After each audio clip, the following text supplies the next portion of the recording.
Life is too short and you never know what is around the corner. So we need to make the most of every day. Welcome to the show. I'm Carol O'Halloran, the Positive Aging Warrior. Making the most of every day is all about having fun every day. And fun can be had when we connect with others with a common interest. Today we visit Sandringham Lifesaving Club and find out what fun things they have for the over 60s. We meet the Silver Salties. Please get on your feet if you can and join in the fun 5-minute fitness. We do have more serious topics on this show, and as we age there are a whole lot of new challenges for us to navigate. Challenges for ourselves and for our loved ones. Today we're going to learn about VAD, or Voluntary Assisted Dying. This is now available in most states of Australia.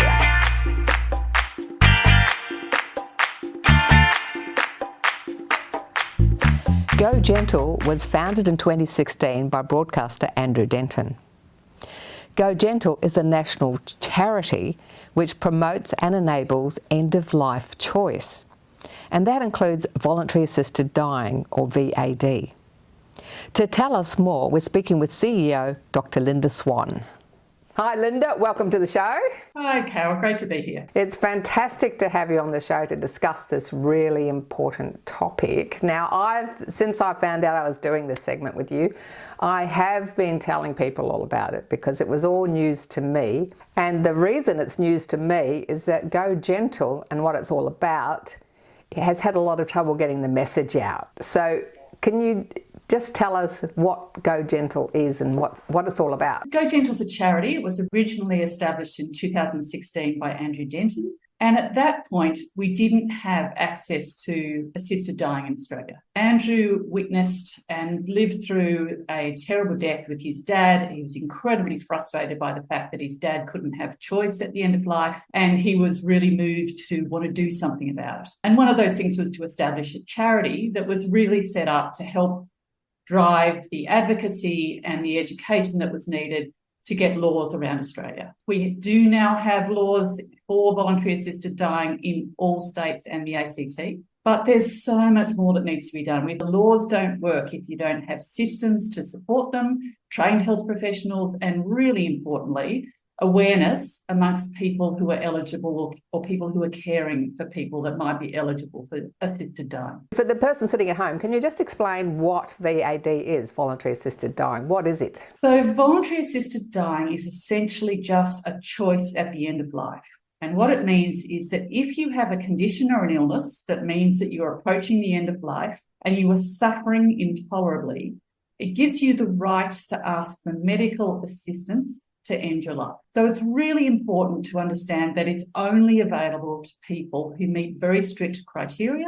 There's really an enormous number of safeguards in place to make sure that only people who are eligible can get access to assisted dying, and you must be approaching the end of life, suffering, have full capacity, and be able to make your own choice about this is what you want at the end of life. So let's talk about some of the misconceptions. People get a bit confused about, the terms euthanasia and suicide and as opposed to voluntary assisted dying. Can you just talk us through that? When Australia went through the process of debating their laws, there was obviously a lot of discussion about what we would call it, and it was deliberately called voluntary assisted dying to make it very clear to people that it's voluntary. That is, it's an individual's choice, and it will always remain so throughout the process. It's assisted in that you get medical assistance to help you die, and it is for a dying person. You cannot get access unless you were approaching the end of life. So what about this word euthanasia? What's the difference between euthanasia and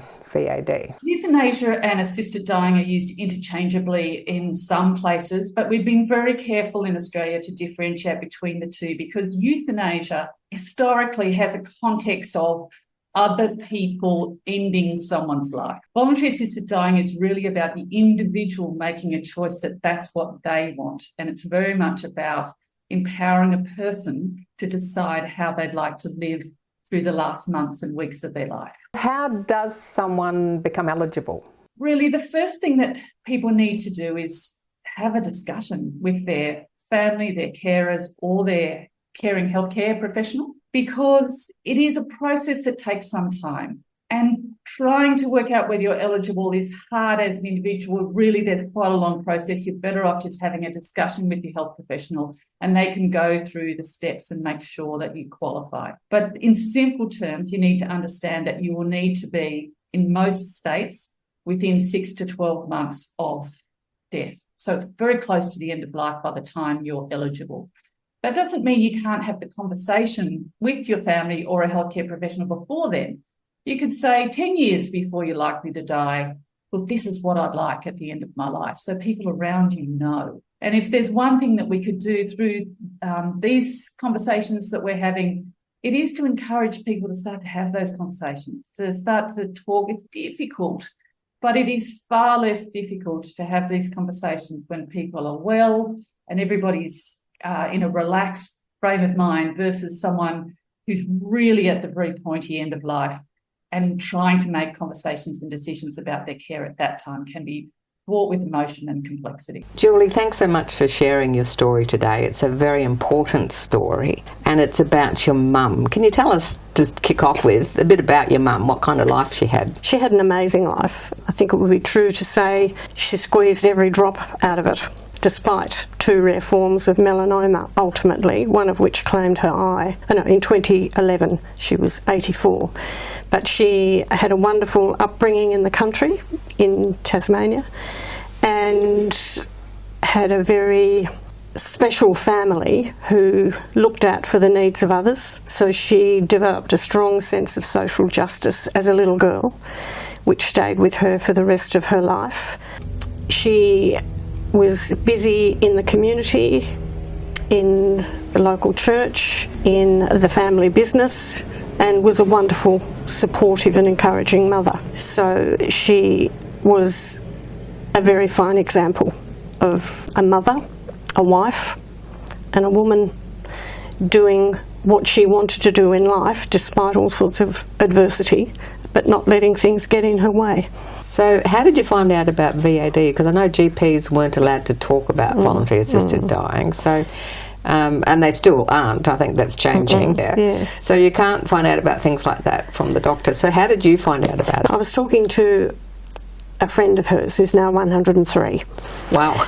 And Doreen said to me that she can remember Mum being passionate about euthanasia, as it was called. This is decades ago. Yes. No self-interest. She just felt that it was inhumane, that people suffered as they did, and that we treated animals better than we did humans.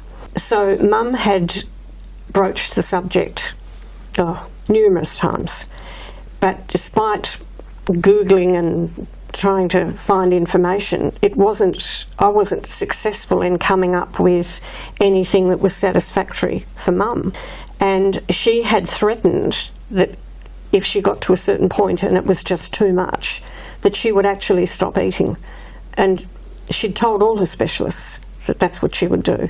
And I certainly, after Christmas 2023, I fully expected she wouldn't be here when I came back. But it was by sheer chance that we found out about VAD. A very dear friend was visiting a friend of hers with a terminal illness at Peter Mac in Melbourne. Mm-hmm. And she found out, that was a Sunday, that VAD was available through Peter Mac. I mean, your mother was 97, wasn't she? Yes, she was. And she had been struggling with really extreme health challenges. Wow, they were terrible, terrible. I remember saying, for anyone to come in here, see my mother, see what she's dealing with and say she's not eligible for VAD would be staggering, because it's not someone who's trying to get out of life.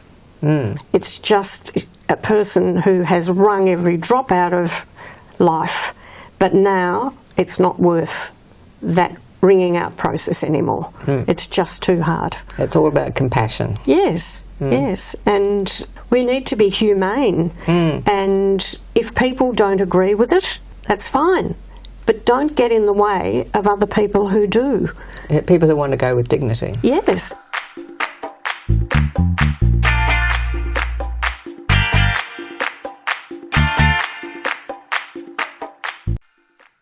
Thanks for watching our TV show.